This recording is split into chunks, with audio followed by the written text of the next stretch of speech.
All right, ladies and gentlemen, thank you for listening to another episode of The America We've Been Given. I'm Hunter Fox, as always. With me today is a very special guest. His name is Christian Gorecki. Gorecki? Yeah. Yep. Yeah. How are you doing today, Christian? I'm doing great, Hunter. How about yourself? Doing just fine. So, Christian is a very interesting man. He's actually the founder of the Unite America movement. Could you tell us a little bit about what that is, Christian? All right. The United America Movement is a 501c3 nonprofit. We're primarily a student group, but we also do things off campus, just in the political space at large. So we basically exist just as our main goal is to decrease political polarization within the United States, and then also just kind of combat the culture of hostility within temporary America. That's interesting. I would say, one of the biggest topics there is in American politics today is the polarization and how basically the far right and the far left are running as far as they can from each other, and the middle is kind of just left there to fend for the scraps. And what what got you into this? What got you interested in this Unite America mentality? Yeah, started getting into politics in late 2015. Pretty much from that time until now, one of the main things people have been talking about is polarization, censorship, free speech. These have been like pretty constant themes throughout. And, just learning more about politics, going through college, one of my degrees is in poli sci. I've just kind of like watched different groups try to do something similar to what I'm doing, and I've just kind of, learned from their mistakes, learned from like, okay, why didn't they work? What did they do good? Could they do better? What could I improve on? Awesome. Yeah, it's something that I think is really necessary. Is sort of a reuniting of Americans. I know. I just lost my train of thought a little bit there. But yeah, so what, I guess, is the objective? What do you think is progress for you? Progress for me is really any conversation that pushes forward discussion. So we've been having in a lot of areas the same fight for like 20, 30 plus years. And I hear people using the exact same arguments, whether it's in an issue like immigration, healthcare, taxes. And we've just been kind of talking past each other. And I think really one of the big problems is the kind of entertainment aspect that has been put onto politics, especially with debates. When debates are fun and all, but at the end of the day, they are just entertainment. If I go watch a debate and the guy I really agree with, like, objectively loses, I don't go home, reevaluate my positions, and say, actually, I'm going to switch to the other side now. I just think to myself, oh no, he didn't argue well. I would have argued better. So, and I think that's the problem with debates because they immediately become hostile and there's no progress made. And it's really just about winning at the end of the day. To whereas what we try to facilitate is discussions, and discussions will actually kind of not only have people at least, even if they're going to keep disagreeing, they'll at least understand the other side and understand the other side as actual people rather than just caricatures or boogeymen. And at the end of the day, we might, and within that process, not only find more understanding and more, um, cordiality between both sides or all sides. Really, we might actually come up with new ideas and maybe new solutions. That's awesome. So I would say probably one of the biggest contributing factors to this, if not the biggest contributing factor, would be social media, where basically the algorithms are designed to breed interaction, and generally the most interaction is going to come through argument and through divisiveness. So social media sort of is designed to polarize America and the world at large. So what do you think are some things that, or what are you doing to combat this sort of polarity? Right. The main thing we do is our discussion event. So we call that the neutral ground event. So essentially, you have a predetermined topic, generally a polarizing one, where you have people from all different sides come in. 4 to 6 people in a room. They discuss the topic.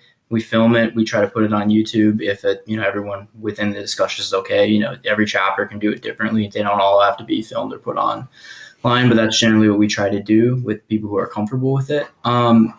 And what we do a little bit differently than probably most places that put on interpolitical discussions like this is we have everyone go in there and not knowing what the other people are, where they're coming from, who's on each side.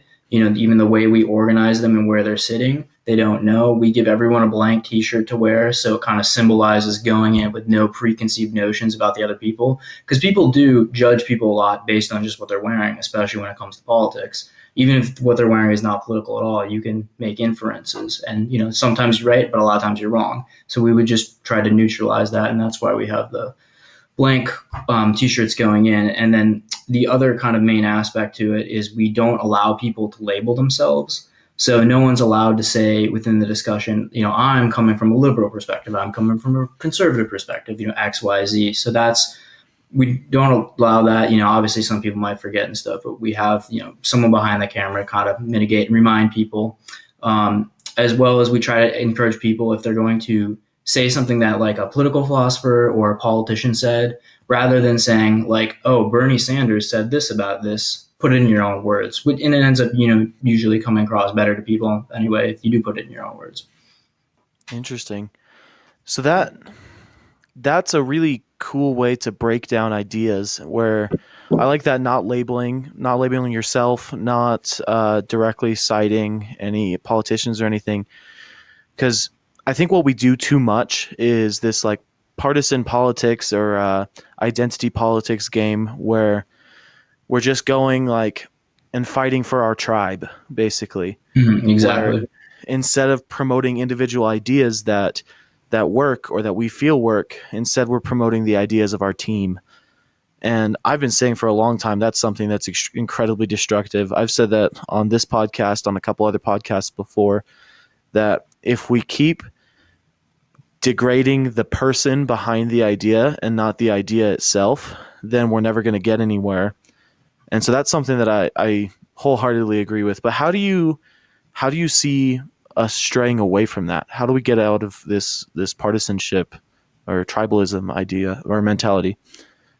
Yeah, so I actually think the majority of people are really fed up with the tribalism and partisanship, but there's not really an outlet for them.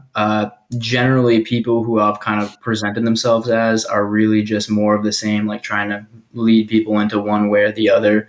I think really it just has to do with people just making the choice to one, like, really, if you're going to be on social media and looking at politics, make sure you're looking at both sides, make sure you're actually reading the articles and not just the headlines. Try to find friends who are of different political persuasions as you. I think everyone thinks that there's no one out there from the other side that's going to want to like have discussions with them, but there are, from both sides. You have people who don't want to engage with the other side and people who do from both sides. And I think most people are hungry for it and most people do want to have those conversations. We just need to facilitate them and we just need to provide a platform for these people to get together. And that's what we're trying to do at United America Movement. Absolutely. And so I know you're just one guy. You got a team that you're working with, and this is a movement. And so, what is this movement towards? Like, what is the 1 year, 3 year, 5 year, 10 year plan? Whatever you have, what do you expect from this movement in the future? Yeah, so our 1 year goal is to have at least one chapter in every state at a university in all 50 states, hopefully. After that, our goal is to move into a permanent office, hire a permanent fundraising team. Our goal after that for the next year would be to expand to Canada and then also host a national conference. And then down the line, we have several different countries that we want to expand to year after year because this is not just a problem in America. There are several countries that also are experiencing this problem of extreme partisanship and extreme polarization. Absolutely. I mean, it's almost human nature to want to be a part of something, and when it's something as everyday and as common as politics, it's something that you really want to dig in and be a part of your team on. So that that seems to me probably the biggest obstacle that you have is just this deep seated desire to be on a team. Like, I mean, we humans have survived as long as we have because we form teams and because we unite together. Um, how do you see that differing between like uniting as a party and uniting as a country? Like, how do you see that transition? I think it just has to do again with just getting people to actually give it a shot, get down with each other. I think, people can really easily kind of switch which team they're a part of if they get incentive to. So if they all of a sudden find out that people on the other side agree with them on something they didn't think they did, they're more likely to work with them, and then maybe they can together push through a bill. They can do XYZ things within their local community, and then this will actually foster change that both sides want to see. So I think it's about finding the things we agree on, and then also finding things that maybe we disagree on, and finding an actual compromise where it's, maybe we do half and half, or we find something completely different that no one has thought of yet. But we're never going to find those things unless we have these conversations with each other. Absolutely. Well, that's fantastic. What I guess what kind of traction have you picked up so far? How is this growing? So it's pretty much everyone we've approached has been, very open to it. They've been, I really haven't run into too many people that are not supportive. So far, we're at 6 different universities, and we're hoping to grow that more. We're on 4 different states right now, but yeah, obviously starting anything up is tough, especially grassroots like this. I mean, our biggest, obstacle right now is just getting the word out there, and then also fundraising. But as we've been getting the word out to more people, the donations have come with it. So I That's think awesome. there is just a lot of people who want something like this. That's great. Yeah, so I saw you in Nashville last week. Yep. How was the reception there? Was it pretty good for you guys? Yeah, it was great. There were several organizations there that I'd never even interacted with before, or they're new ones or whatever. And then they were like, "Yeah, let's work together. Let's collab on X, Y, Z." And I think we've followed up with most of them. Most of them got back to us, and we're working on getting stuff started there. And what That's was really great cool. about it is two of the main ones who approached us were both from states that we don't yet have a chapter in. So just doing that networking stuff is like how we're going to get out there and how we're going to make this work. That's awesome. I love how in these sort of spaces there's not I'm not sure how to put this, but basically you're not competing. It's not a competition. We're all Yeah. working for the same thing. And especially where you're concerned, like you want to promote conversation in general and to open things up, and I feel like that's there's a lot of people out there that are willing to help out with that. So that should be great for you guys. No, I think so. Yeah, like you said, it's not a competition. We're all out there to collaborate with each other, and if we can help each other out, both get ahead, win-win. Yeah, for sure. All right. Well, I'm gonna record a little bit more after this one. So for those of you guys listening, go ahead and stay tuned. But is there anything else that you wanted to say before we hop off, Christian? Yeah, if anyone listening is interested, you can get in contact us with me through my email, website. The YouTube channel will be up soon with the first few discussions we've done. Also, maybe would you be okay with putting up the links in the Yeah. description of this? Yeah, okay, Yeah. yeah, I So I'll can put give the you links in the description. If you want to shout them out just one time here for those that don't want to go to the description. the easiest way to find us then is to go on Instagram and just search Unite underscore America underscore movement, and then through the Instagram page you can find all our other links, and that's probably the easiest way to find it. Perfect.